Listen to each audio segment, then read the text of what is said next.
हमारे तरफ से देखला, उधर से भी आप लोगों ने सुना पहलवानी भी रहा, एक ही से पहलवानी भी रहा। बाई मार साहब तनी से ललकार दा।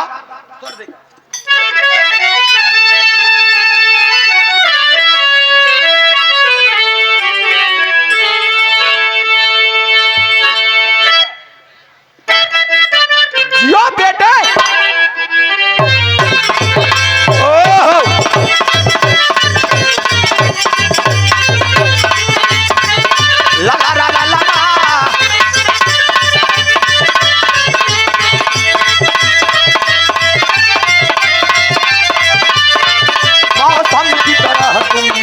बदल तो न जाओगे।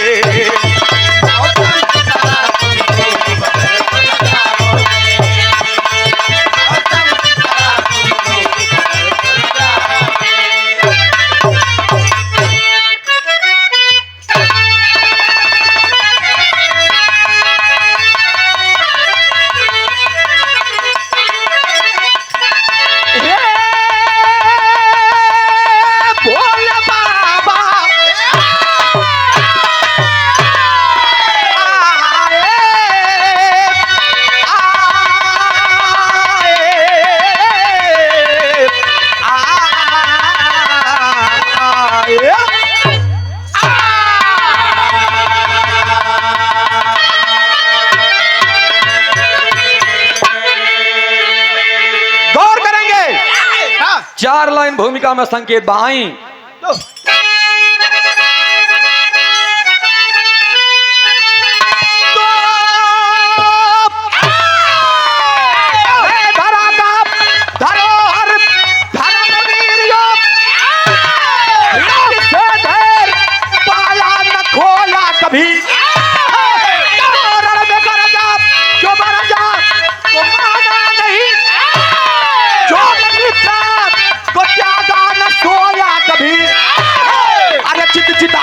चितवन सजोए दिल लेके चलता हटाकर जब भी गाना सुनो।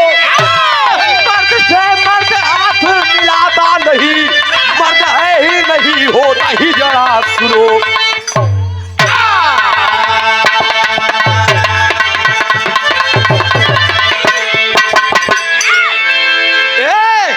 मर्द होकर मर्द से हाथ मिलाता नहीं, मर्द है ही नहीं होता ही जड़ा सुनो। बिरहा के पूरा निर्देश लेकर के एगो कव्वाली के टुकड़ा संकेत करे दो मार साहब। पा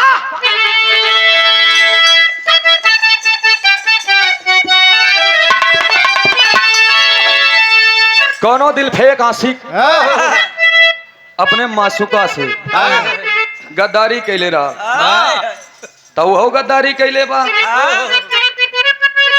लइकवा लइकिया से कहा बे मेरे दिल को तुमने एक कांच का टुकड़ा समझ के खेला है। बताओ का बताए वीर भाव में।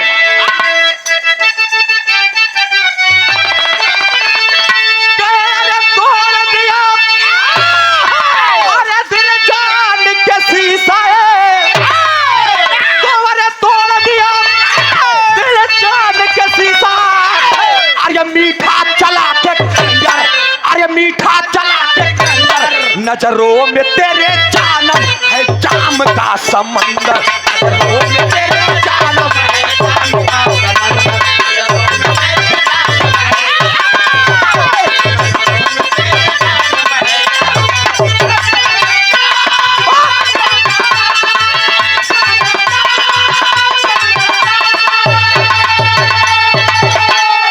लेकिन तनी हमारे भाव पे ध्यान दिया।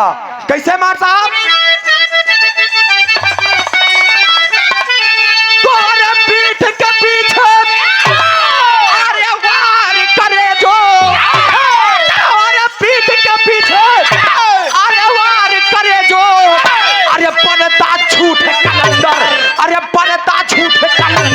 पंजा मिलाते छोड़ दे बना करके पत्थर।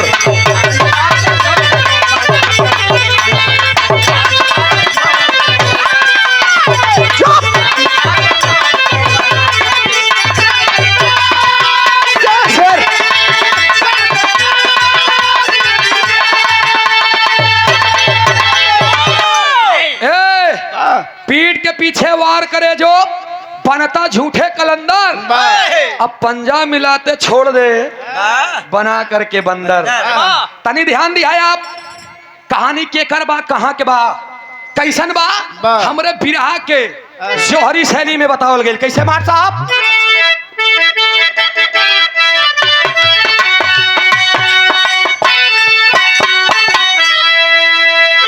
वीरों की अलग है हस्ती जो नाम अमर कर जाता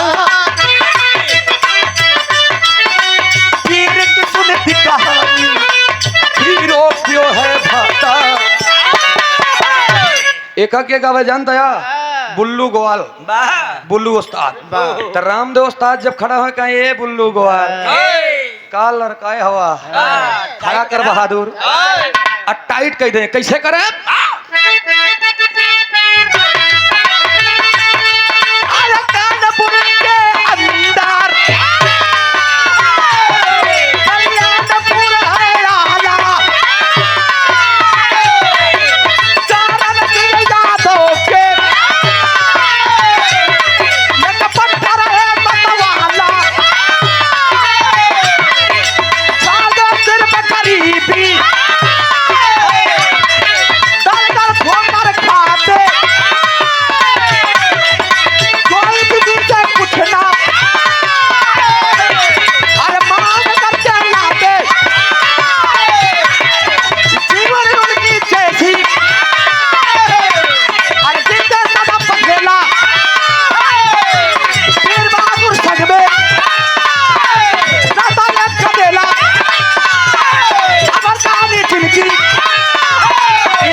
अरे अरे अरे अरे अब चला जाई ई तो सार रण छोड़ होई रे दा अभी चला जाई एकदम से के कर फोट जावत हा ढोल तो बजरी आवत देखा तोहार कका दादा के मैटर मंच के नीचे है बेटा रियो। अच्छा आवा आवा बेटवा आवा आज मुन्ना आवा मुन्ना आ जाए नहू वाली नैटिया तुहन के दे देब लल्ला आज आवा आवा आवा आवा तू दूधे की उम्र में एकत नहीं लेता ना ना नहीं नहीं पेवस का कमाल ये कोरोना काल में पैदा हुआ है ना। अरे तो ये 3-4 साल में इतना बड़ा कैसे हो गया ए अब आया भैया कानपुर में कल्याणपुर एगो गांव बा कल्याणपुर गांवना में चरण सिंह यादव जिनकी बीबी का नाम जिनके पत्नी का नाम संगीता यादव उम्र बढ़त बा चौथेपन में उनके एगो गदेला होत बा एगो लइका होत बा जौन लइका के नाम मन्नू यादव रखलन। एक बात और ध्यान दे दोस्त लबल लबल हम लपसिंग नहीं चैट ये ओका बिरहा नाई कहते हैं। एक एक बात आप लोगों के समझ में आवे कि चाहिए कि कहानी कहाँ से उठी और कहाँ गए। मन्नू यादव को पैदा कर दिए। मन्नू यादव मात्र 6 साल का है। चरण सिंह इस दुनिया को छोड़कर चले गए। 9 साल की उम्र में उनकी माँ भी उनका साथ छोड़ दी। आप बेचारा बेसहारा दर दर की ठोकर खा रहा है। और जब दर दर की ठोकर खात बा एक ही होकी भटकत भटकत तक गाँवे के एगो मुखिया जेकर नाम लोग प्यार से सुखू दादा कहें।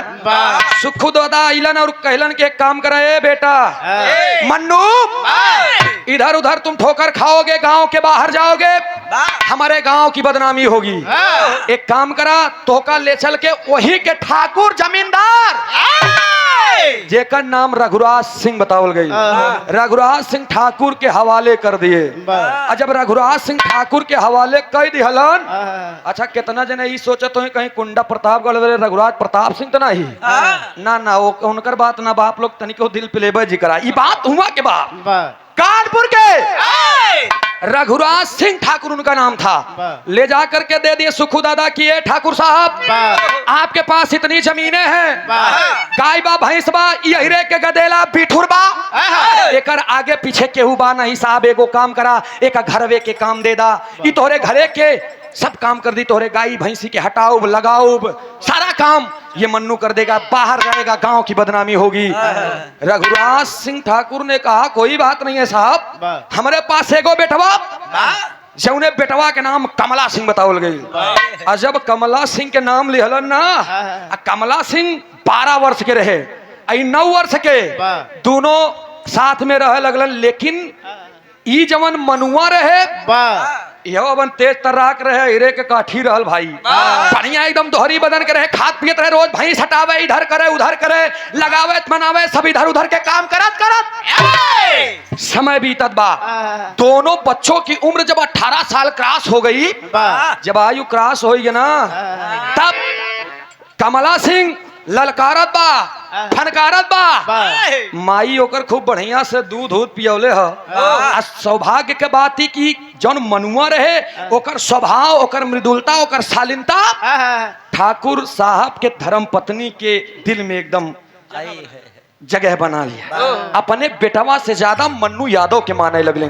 जैसे दूध घी मट्ठा अपने कमला के दे, वैसे दूध घी मट्ठा मनुओं के दे, लेकिन चोरी चोरी दे। काहे कि कमला कहे माई रे हमके जवन देते तो देते है, एक ना दिए ना, तो एक बात जानला तू हमार माई हवे, तो दूसरा कब काट ले। एक ही कहावत रहे ना, आन के पूत कुकुरी के ना, हम ना कहा दिखाई पुरानिया कहत रहे, हम तो जनबे न करी।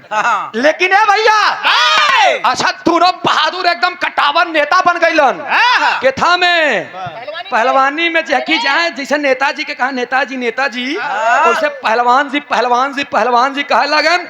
और पहलवानी के क्षेत्र में मन्नू यादव कमला के अपन गुरु मान लिया, और उनके घर में रहने की वजह से छोटा था, इसलिए उनको बड़ा भाई का पद दे दिया। भैया भैया कहने लगा, साथ में रहने लगे। दोनों की जोड़ी जैसे अंगद और हनुमान की, एकदम चौनी तरफ चले, लगा कि हाँ आज शेर जात हवे। आज दंगल के ऊपर जब कमला दहाड़े ना, अगल बगल के ढेर बलवान ढेर पहलवान दूरी हट जाएं। सौभाग्य के बाद मकर संक्रांति का दिन आया। ई जवन मकर संक्रांति आवत बा 14 तारीख की, मकर संक्रांति के दिन आया और वहां पर कुश्ती रख दिया गया। और जब कुश्ती रख दिए, तमाम पहलवानों के बीच में होत का बाइक दर्ज लग गई मार साहब।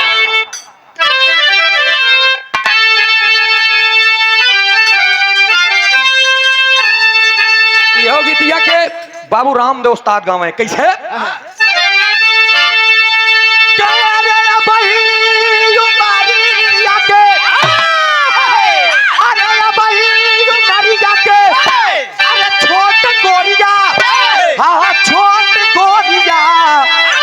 काहे रंगल बाड़ू लाल लाल ओठ गोरिया,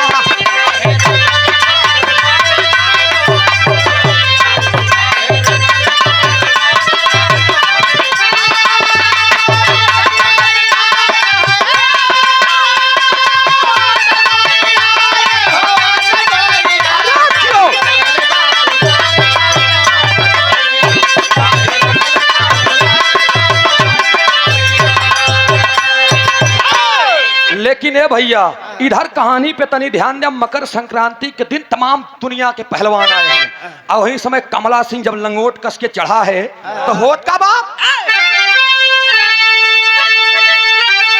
अरे दंगल के ऊपर कसे, दंगल के ऊपर कसे, लंगोट लालना, अरे लंगोट लालना, बड़े पहलवान के दिहले छोट लालना।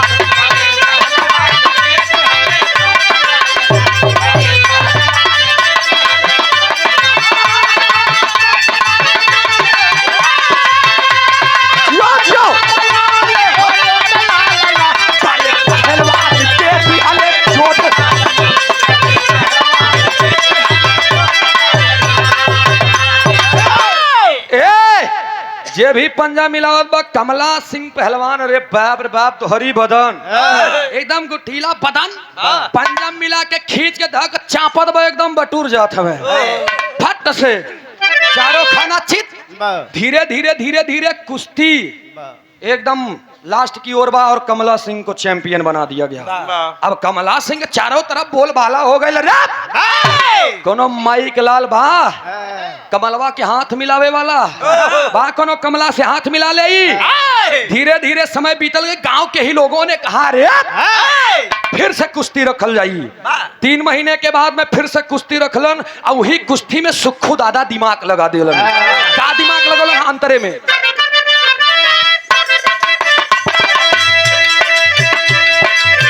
ठाकुर से चाह के दादा बोला ले पाया नावा।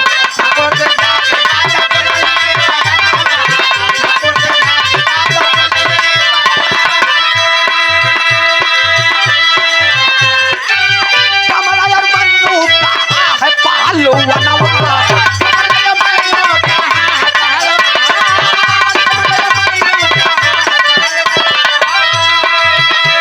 अरे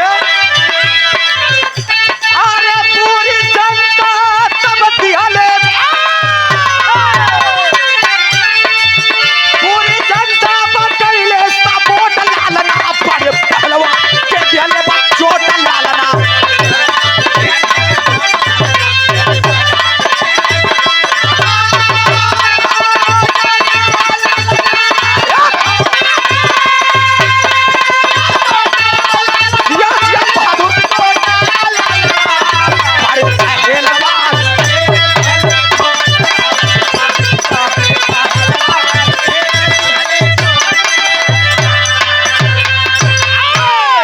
अरे बाप रे बाप, कुश्ती रखल गई।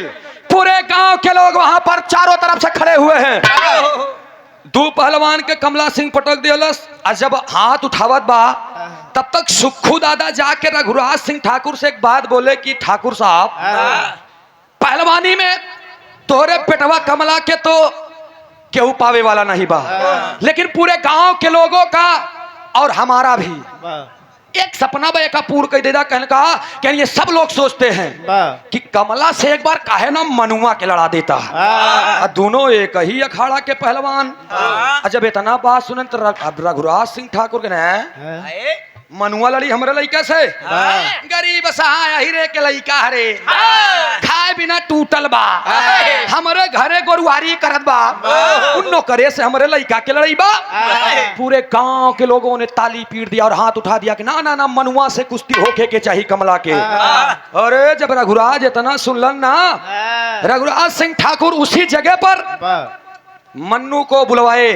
और जब मन्नू यादव आया तो पूरे भरी इस महफिल में रघुराज सिंह के चरणों पे पड़ गया। और पढ़ने के बाद कहा बाबूजी मुझे क्यों याद किया आपने, क्या आज्ञा है, आदेश करिए। कहना आदेश एक बात के बा बेटा, कहने का कहन तो के ही मटिये में लड़े के बा है केसी बाबू। अरे हमार भैया हवे खुद सबके एकदम मैराथन में माटी चबा देते हमें, हम कैसे के लड़ी। ना ना ना, यही तो बात है, जिसने सबको माटी खिलाया है आज तो बेटा तुमको उससे हाथ मिलाना होगा। 1 मिनट।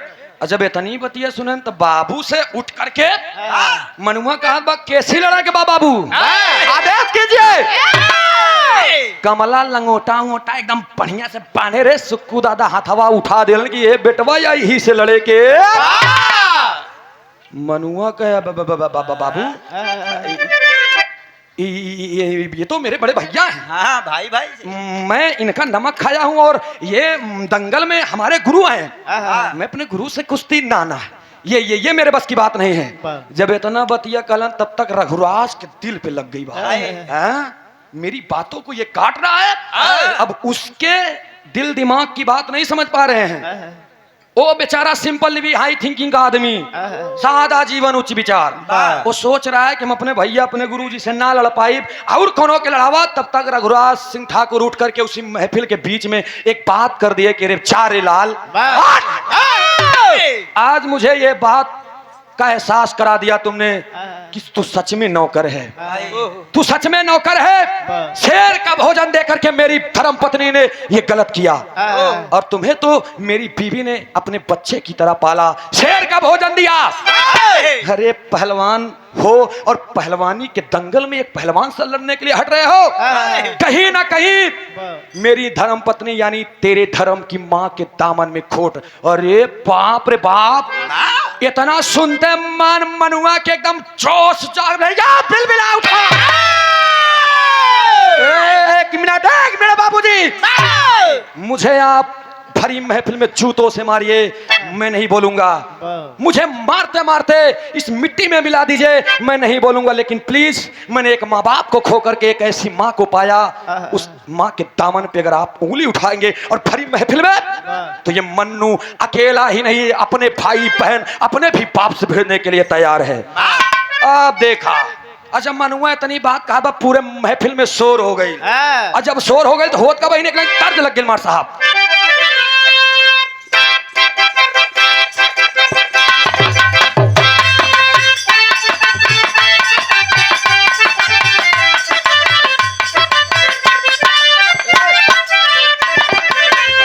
यह तरह की लाइन बड़ी सुंदर, कैसे? अरे तेरी गली तेरी गली तेरी गली में,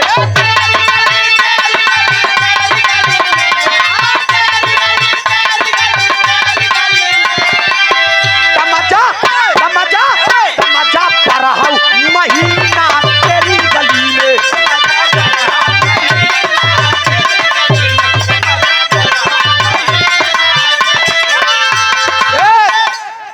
और ये बड़ा ही शानदार पुरस्कार रामजीत टिकरा की धरती से रामजीत यादव जी इस भाव पर प्रसन्न होकर 500 रुपया का पुरस्कार देकर अपने बच्चे का मान मर्तबा बढ़ाए हैं। एक जोरदार ताली बजा करके आप लोग सम्मान कर दीजिए। बहुत बहुत नमन बा, प्रणाम बा, आशीर्वाद दे, हम बच्चे कला में कामयाब रहे, जहाँ रहे खुश रहे, आबाद रहे। एगो गायिका से हमार प्रोग्राम होते रहे 1 मिनट, वो गायिका हमके कहलन कि सूरज भाई, अच्छा भाई भी कह दिलस, ओकरे बाद कहा भाई तो गीत सब गवले हैं, लेकिन हम तोहरे बदे स्पेशल गावत है। वो हमके बदे गावल रहे, का गवले रहल? तेरी गली तेरी गली तेरी गली में,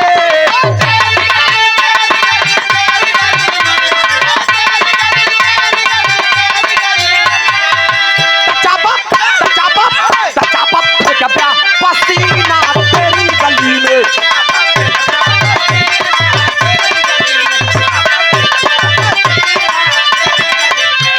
लेकिन है भैया, हमार नंबर आए खड़ा बहन के, ओ मतलब तू चपबू, हम फेंकब पसीना तोहरी गली में, और वही पसीनियाइन की अगर एक बार हम मेहनत कही दे तो का होई? हमने कह दिया एक लाइन, क्या कहा था? अरे तेरी गली तेरी गली तेरी गली में,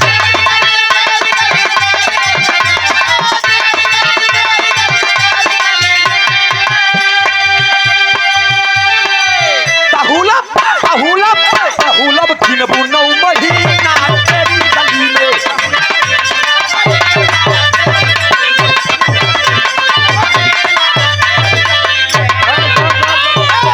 ये बतावे भरे के काफी भाई का जान लिया, लेकिन इधर जब अहिरे के लड़का है, जब इतना बात कहले बता, मन्नू पहलवान के कमला सिंह देखा था हमारे, हर दांव पेच हमने सिखाया।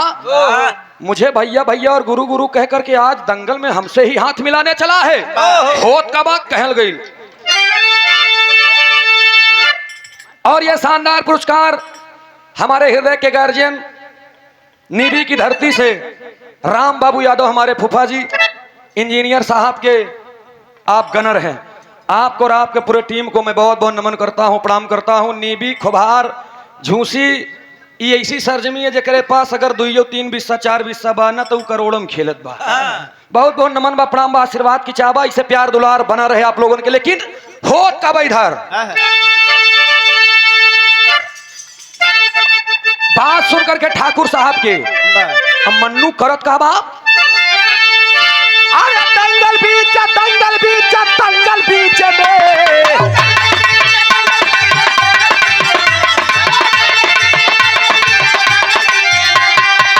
तलाड़ा तलाड़ा तलाड़ा कई का तेरा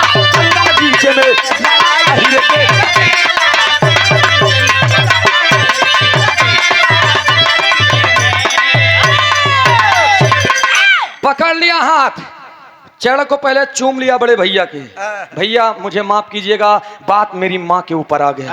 और जब चरण को चूमा, मिट्टी को लगा लिया, अब मिट्टी के लगा के बढ़िया से लंगोटा कस लिया मन्नू। और जब दोनों पहलवान के उतरत देखे तो रे बाप रे बाप, जैसे अंबर में भाला चलत हो, एकदम पूरी पब्लिक शांति से देखत बारी, बाप रे बाप, आज तो मनुआ और कमला में हो गई, दोनों लड़ गईलन। और दोनों जाकर जब हाथ मिला करके छोड़ दिया, बहादुर पूरे समाज में एकदम भरी महफिल में अरे तालियों से गड़गड़ाहट हो गई।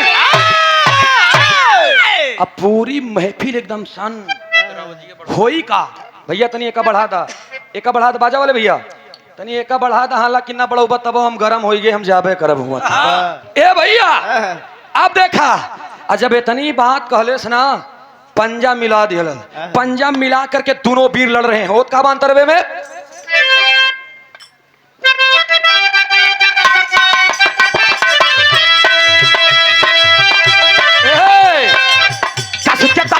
नहीं पड़ल बाटे ढीला,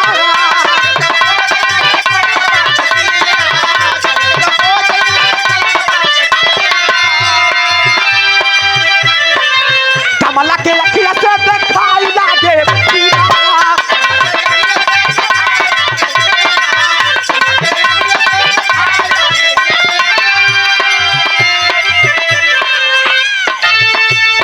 दंगल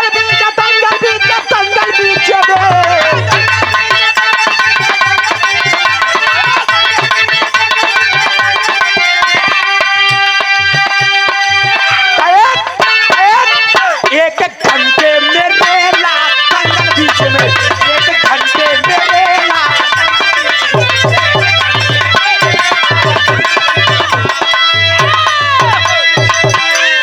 धीरे धीरे 20 मिनट, 25 मिनट, 35 मिनट, 45 मिनट बीत गए, फैसला नहीं बा। रघुराज ठाकुर कहे अरे फैसला होबे न करी, 1 घंटे बीतने वाले हैं, 55 मिनट के बाद। तब तक रघुराज सिंह उठे, लेकिन सुखू दादा लाठी लगा दे ना होई, आज आर पार होई, या तो हनुमान जीते हैं या तो अंगद। फैसला ही होई इनके जाई, पूरी पब्लिक ना ना हट जाओ, पूरी पब्लिक एकदम देखत बा। और जैसे 1 घंटा 2 मिनट बीतल, तब तक मनुआ उठा के और कमला पहलवान के पटक दे। और ये बाप रे बाप, जब कमला पहलवान जब देखलस कि रे हमरे साथे हमरे आगे के लवंडा, हमने ही इसे दांव सिखाया, मेरे ही घर में इसने रोटी तोड़ी, साला कुत्ता नमक हराम, इसने भरी महफिल में मेरी इज्जत को तार तार कर दिया, इसने मेरे शोहरत मेरे सम्मान पर पानी फेरा है। अब गुस्सा ये है कि से कमला एक ही की घूमत बा, कैसे काम मुँह लेके हम घरे जाई। आज जब है कि जीतत बा, माला एकदम फूल, पूरा फूलों की वर्षा हो रही है, होत बा। अब मन्नू पहलवान के पटकते रघुराज ठाकुर उठ गए। रघुराज सिंह ठाकुर उठ करके कह रहे, जिया पट्टे, डर के आगे जीत है, तुम तो लड़ ही नहीं रहे थे, लेकिन बात देखा तनिको दिल में माख मलाल नहीं बा कि हमारे सगे औलाद के चपले बा बहादुर, ई दिल में मलाल नहीं बा। लेकिन पकड़ करके हथवा रघुराज सिंह ठाकुर तुरंत चारों तरफ नचावत, हमें इनाम पुरस्कार माला एकदम फूलों की वर्षा लेकर के बहादुर पहुंचा अपने घर। अपने पत्नी को बुलाया कि अरे इधर आवा, मैडम जी आई। अजवाइन कहन महारानी कहन का कहन तू तो शेर पललू हो, अरे तू न पट्ठा एकदम दिलावर हवे, जवन नमवा आज कैले बा। माई कहन का कैला समान मनुआ, कहन तोहार मनुआ आज तोहरे कुखिए से पैदा भइल कमलवा की, अरे वही दंगल में जवन चपट चपट कलस 1 घंटा 2 मिनट में चित हो गई तो अल्लाह।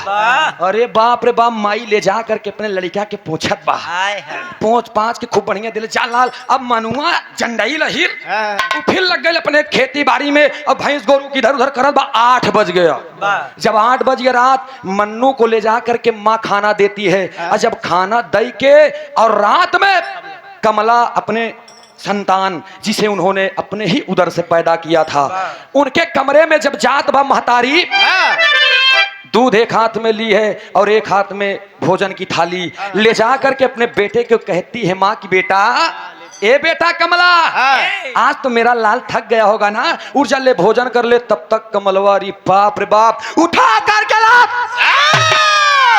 मार दिया भोजन की थाली में, भोजन की थाली उधर, दूध उधर। माई गिरत गिरत बच गए, मेरे लाल मुझसे क्या गलती हो गई, तुम मुझ पे वार कर रहे हो, आखिर मैंने क्या गलती की, हट जाओ मेरे आंखों के सामने से, खून सवार है इन आंखों में। अरे एक दोगले को तुम मेरे घर में पनाह दी, उसे अपने सीने से लगा करके मुझसे चोरी करके दूध दही मट्ठा घी तूने खिलाया, और आज भरी महफिल में मैंने इतने दिन का बनाया सम्मान था, उस सम्मान को तार तार कर दिया। ये मनुआ, लेकिन एक बात याद रखना माँ, अगर मैं तेरे उदर से पैदा हुआ हूं तो तेरे गर्भ की सौगंध है माँ, आज रात में, आज रातों रात कल का सूरज देखने नहीं पाएगा मन्नू, और मैं अपने इस बंदूक की कारतूस को उसी के सीने में दाग दूंगा, ये सौगंध है आपकी। और ये मुरी माई, माई के जियरा गाई के, पुतवा के जियरा कसाई के, बाबू जियरा साढ़े के। अरे यार, मतलब तो का ही नहीं पता बा कि कहानी कहाँ बा, बस मजा ही ले गया। लेकिन ध्यान दिया आप लोग, कमला के बात को सुनकर के माई कमला को दरवाजा बंद करके बाहर से लॉक कर दी, और जब बाहर से लॉक कर दी तो जाकर के अपने बेटवा से एक बात कहा, तेरी के भाव में,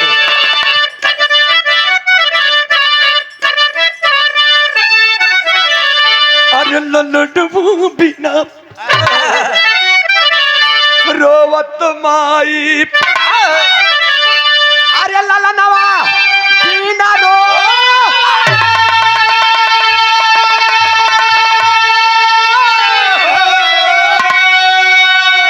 हो लाला नवा बिना रोवा माई, आधी रात की छोड़ा बेटवा मोर भवनवा, आधी रात की छोड़ा बेटवा मोर भवनवा, ललनवा बिना रोए माई। जा करके चद्दर तान के सो रहा है मन्नू, और चद्दर को हटा करके दरवाजा बंद कर दिया उधर। जब चद्दर के हटा के मन्नू के कहा, बेटा उठ जा, बेटा उठ जा मेरा लाल। मनुआ उठ करके अपने माँ को सीने से लगा लिया, अरे माँ क्या है, कौन है, कौन है, मेरे रहते हुए मेरी माँ को कौन छू रहा है। माई पकड़ के चपक के एकदम सीना से लगा के कहा, बमाई बेटवा मेरे लाल, मैंने तुझे अपने सीने से लगा के रखा, आज पूरी जिंदगी गुजार दिया मैंने तेरे सेवा में, तू कभी माँ के सुख को ना पा सका, मैंने अपने आंचल का साव दिया तुझे, मैंने तुझे पाला, जिस सीने से लगा करके मैंने तुझे पाला था, जिस हाथों से मैंने तुझे भोजन खिलाया था, आज इसी हाथों से तेरे इस घर के प्रीत की डोर को मैं छुड़ा करके तेरे हाथों में दे करके भेजना चाहती हूँ। आधी रात को तू निकल जा बेटा, मेरे घर से भाग जा। आवाज एकदम चुप हो गया मन्नू की, इसके आगे मैं बोलूं तो क्या बोलूं। माँ तू मुझे अपने सीने से क्यों हटा रही है माँ, मुझे मेरे माता पिता का सुख नहीं मिला, तेरा ही सारा तमा, आखिर तुम भी मुझे छोड़ दोगी, मैं कहाँ जाऊंगा माँ। तब तक कहती है माँ कि बेटा अगर ये दुनिया बहुत बड़ी है, तुम कहीं भी रहोगे सुख चैन की रोटी तोड़ करके खा लोगे, लेकिन मेरे ही आंखों के सामने मेरा ही बेटा तुम पर गोली चलाए, ये मुझसे बर्दाश्त नहीं है मेरे लाल, जा निकल जा। ओहो तो बात ये है माँ, मैं खड़ा हूं यहीं पर और ले कपड़े उतार दे रहा हूं, कपड़े को उतार दिया और जा करके मेरे भैया कमला सिंह से कह दे कि तेरा छोटा भाई अपने सीने को तान करके खड़ा है, जा जितनी भी तेरे बंदूक में कारतूस हो निकाल दे उसके सीने पर, अपनी भड़ास मिटा ले। माँ बात तेरे दामन पे ना आई होती तो मैं भैया से पंजा नहीं मिलाता, लेकिन बाबूजी ने ही ललकारा था मुझे, इसलिए मैंने समर में इनसे पंजा मिलाया, मुझे माफ करना माँ। लेकिन ना, माँ ने अपनी कसम दे दी, बेटा निकल जा मेरे घर से, तुझे मेरी कसम। अच्छा बेतनी बतिया सुनत बा तो आधी रतिया के वही सटवा रख के मन्नू चढ़ को चूम करके कहता है माँ जा तो रहा हूँ, जिंदगी रही कभी मुलाकात कर लूंगा, लेकिन मैं जा रहा हूँ आज इस घर को, अपने इस स्वर्ग को छोड़ करके। और जब इतना कह के वो चलत बातें कहें, तर्ज लगी मार साहब।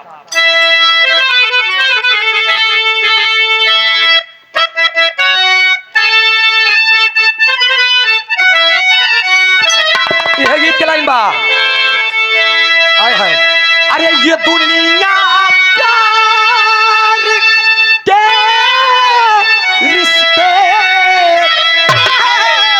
मुझे जब भी सुनाती है, ओ लड़कियां आती है, ओ लड़कियां आती है।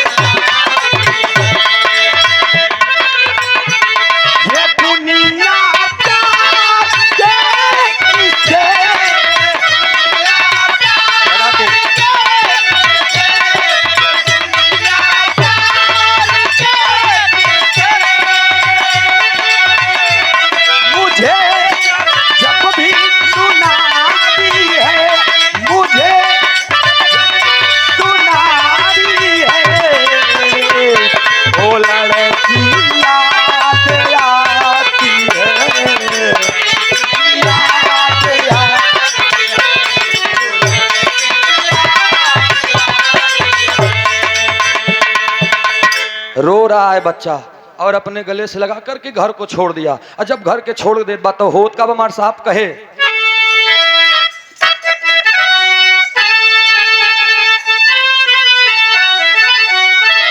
तेरे घर को अरे छोड़ चला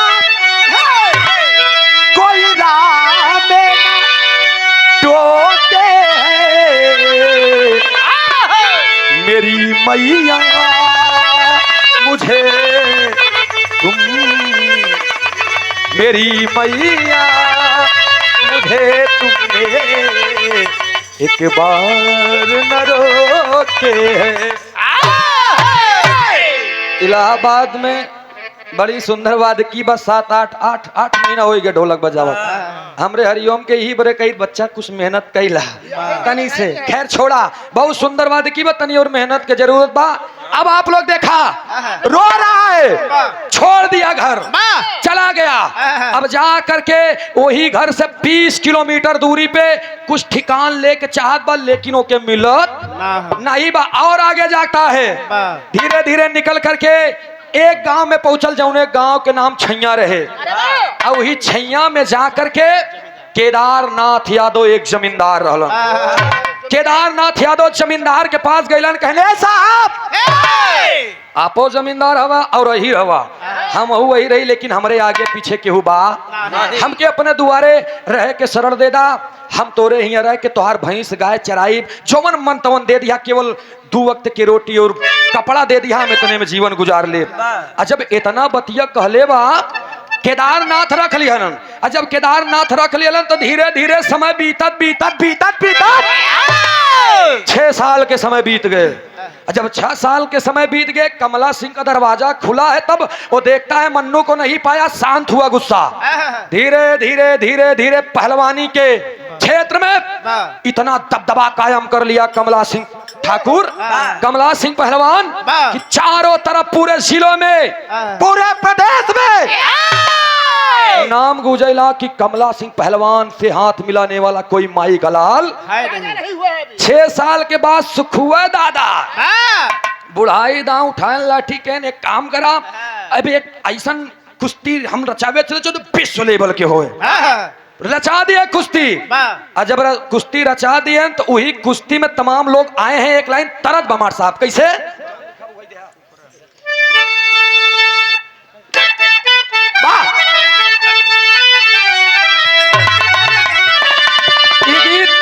बहुत पुराने हैं। मरहूम हैदर अली गुरुजी के गुरुजी बाबू रामधार उस्ताद गावत रहे।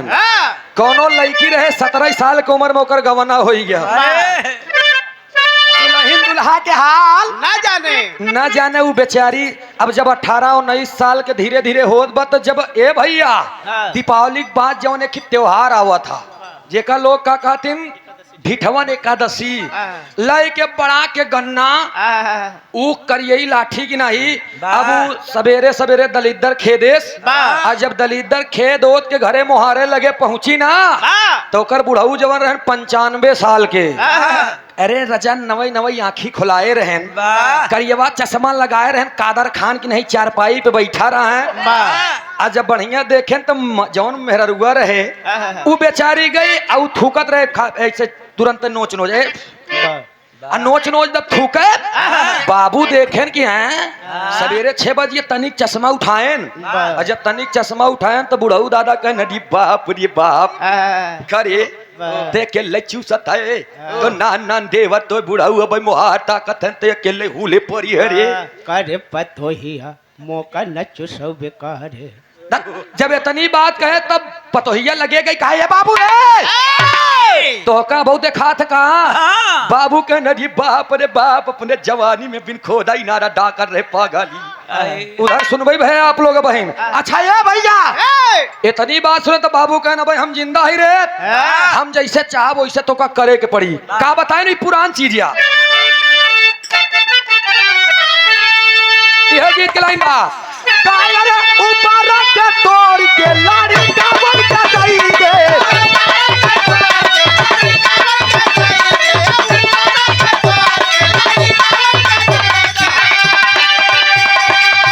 आरे ऊपर के तोड़ के लाड़ी का बन का गई दे बिचारा के लहूरा पे वारावा नीचे के बौरावा ए दुल्ही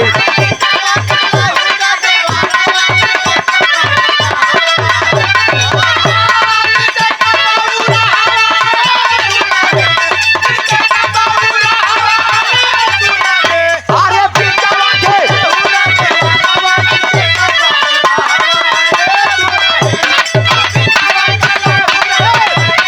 लेकिन गौर करेंगे बाबूजी 6 साल के बाद इधर कुश्ती फिर रचाई गई और जब कुश्ती रचाई गई हुई कुश्तिया में होत का भाई ही भाव में अरे रातल बाटे कुश्ती तब जंगे में जवानी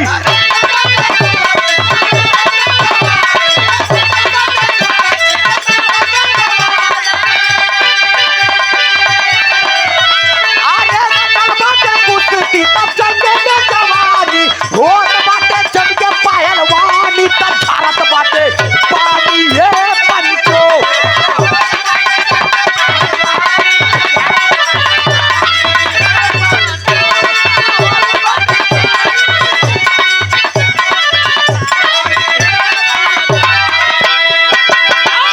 ए भैया कुश्ती होए लागल आ जब कुश्ती होए लागल तो देखा इहो कुश्तिया में एगो अंग्रेज आ गइल पूरे कुश्ती के बीच में कमला सिंह एकदम लेकर के चढ़ करके कस करके लंगोट खड़ा है तब तक एगो अंग्रेज आया उधर से आप लोग तमाम अंग्रेज के नाम सुने एमे जौन अंग्रेज आया ओकर नाम रहे हेनरी वाह आ जब हेनरी आया ना हाँ हेनरी अच्छा अंग्रेज के भाषा आप लोग उधर सुनबे भे ओ माय गॉड कैसा लड़ाएगा हमें माला देगा इसे लेकिन एक बात जान ला इसे एक बार एक ही अंग्रेज आए अपने इलाहाबाद में हमारे भारत में और जो भारत का एक सिपाही था सिपाही उससे उनसे मुलाकात हो गई तो अंग्रेज ने कहा ब्रदर तो सिपाही ने कहा जी भाई बताइए अच्छा अपने यहाँ के शालीन भाषा तो वो कहा भाई ओए तुम्हारा क्या नाम है कब ओहो मेरा नाम क्या जी सर मेरा नाम तो गणपति है ओह माय गॉड तुम्हारा नाम कौन फाटी है कह नहीं नहीं सर मेरा नाम कौन फाटी नहीं है मेरा नाम गणपति है ओहो तुम कहाँ रहता है तो सर मेरा नाम गणपति है मैं घर में रहता हूँ क्या ओहो तुम्हारा नाम कौन फाटी है तुम गाँव में रहता है वो काम ना हम ये नहीं करते हैं हम ये नहीं करते हम घर में रहते साहब आपको जाना कहाँ है घर में रहता मैं अपने घर में रहता हूँ कहना है सुनो कहना मैं तुम्हारे इंडिया आया हूँ इंडिया हमको एक बार घुमा देना तुम हाँ। चलिए लेकर के चल दिया और जब ले चल दें तो कहूँ कहूँ दाई माई हरन कंडी जन ऊपरी जे का हाँ। पात दिवाली में चिपकाए रहे तो कहे ओ माय गॉड तुम्हारे यहाँ का जानवर भी चमकदार है भाई। बताओ ये उछल उछल करके दीवार पे लाइटिंग करता है। कहना रे यार दीवार में नहीं करता है, इसे हमारे यहाँ की माताएं बहनें उठा करके ये बहुत काम आता है। कोई बात नहीं, छोड़ो ये मेरे समझ से बाहर, आगे चलो। आगे गए तो अपने यहाँ एक गोमती रही पे कुल्हड़ में चाय देते रहे। कुल्हड़ में लोग चाय पिए, चाय पी के फेंक दें, चाय पी के फेंक दे। अंग्रेजवा का यार तुम्हारा भारत इतना महाजन देश है भाई, यहाँ इतना धनी लोग है कि जिस बर्तन में खाता पीता है उस बर्तन को एक बार यूज करता है, बाकी फेंक देता है। मेरे यहाँ तो उसी बर्तन में यूज करते हैं। कह रहे सरकार तू हमका और जिन घुमावा, और ज्यादा घुमा देबा तो हम भूल जाब कि हम सिपाही है ये देश के। छोड़ा लेकिन देखा हे नरी आकर के ललकार दिया। ललकारत के काबा देखा हे नरी पहन के खूब बढ़िया लंगोटा अंगोटा जा करके देखा बस जौने पहलवान के कमला नाम रहे चारों तरफ नाचत रहे, वही कमलवा के सीना पे धक्का दे दिया। हमसे लड़, तुम्हारा नाम मैंने सुना है, मैं तुमसे लड़ूंगा। अरे बाप रे बाप, जब कमला सिंह पहलवान के धक्का मर ले बा, अरे बाप मरता क्या न करता, उतनी समय तक जोश में हाथ मिला लिया बहादुर। लेकिन देखा सुखू दादा के कमाल ही कमाल कह रहे हैं ना। एक मिनट ये कुश्ती आज नहीं। अच्छा बात कर रहे 20 दिसंबर की, 20 दिसंबर के बाद रखें, सुनो कहने का ये कुश्ती 1 तारीख को रखी जाएगी। 1 तारीख को नवा सालो रही और वही दिन कुश्ती रखल जाई। अरे बाप रे बाप, 1 तारीख के कुश्ती रखल गई। समाचार लोगों के मुख के द्वारा ये कुश्ती की एकदम खबर हो गई कि हमारे यहाँ के कमला सिंह पहलवान और अंग्रेजी हुकूमत कोरी चमड़ी वाला हेनरी से मुकाबला बा। आई खबरिया के भैंसिया चरावत रहे जौन मनुआ, उहू जब सुनले घर से भगाया हुआ, लेकिन वो बड़ा बराबर 5,000 1 5,000 2 10,000 दंड बैठक मारत बा, दूधो पियत बा।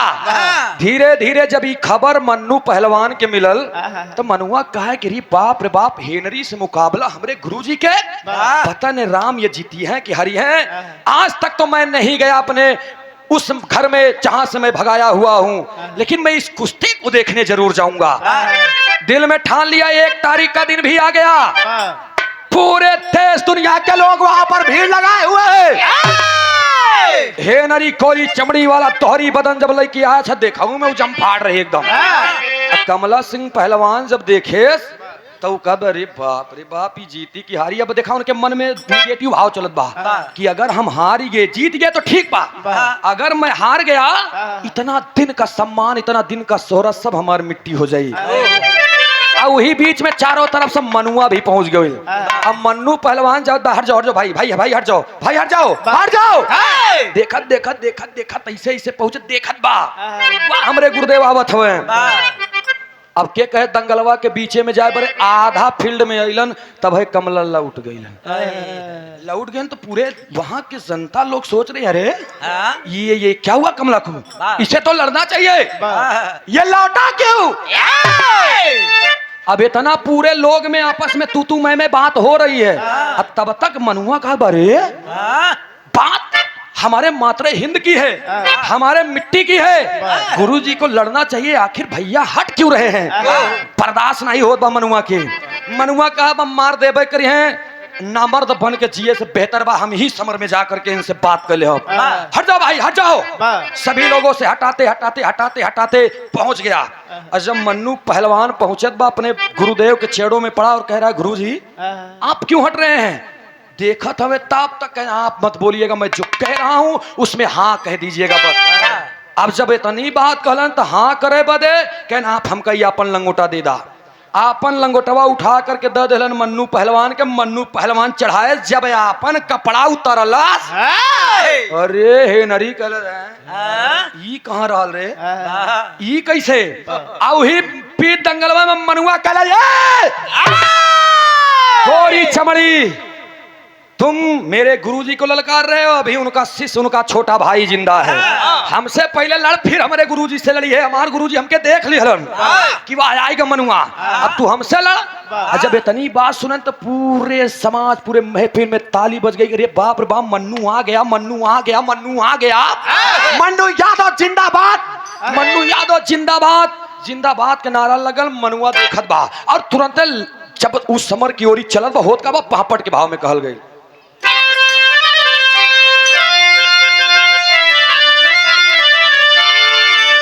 अरे देश में फैलल बाटे जे कर टंका लंका कोई ना, अरे देश में फैलल बाटे जे कर टंका संका होई ना, ला बहादुर चाका के रंका संका होई ना।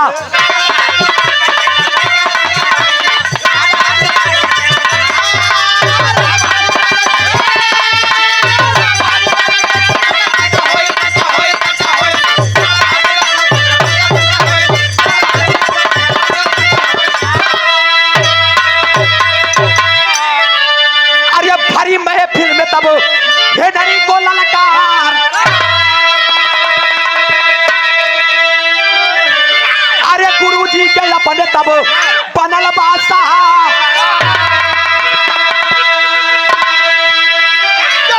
हेनरिया काले तू लड़बे न कर संती तो सुन ले, अरे गाठ कसम, अंग्रेज रोल कहा गाठ कसम, गाठ माने भगवान, अरे गाठ कसम चला तू तेरी लंका संका होई ना, गाठ कसम चला तू तेरी लंका संका होई ना, अल्लाह बहादुर चाचा के रंका संका होई ना।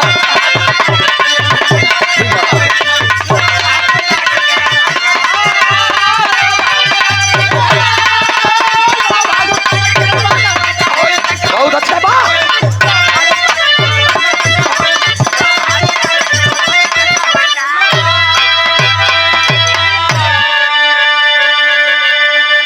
केहू बीड़ी पियत बा, केहू गुटखा खात बा, केहू सुरतिये मलत बा, तब तक हाथ मिला लिया हेनरी। और जब हाथ मिला लिया मनुआ गुस्से में अपने गुरुजी के आबरू पे बात सुनल उठा लिया बहादुर। केहू देखत बा, केहू देखता ही नहीं बा। अरे बपई रे बपई,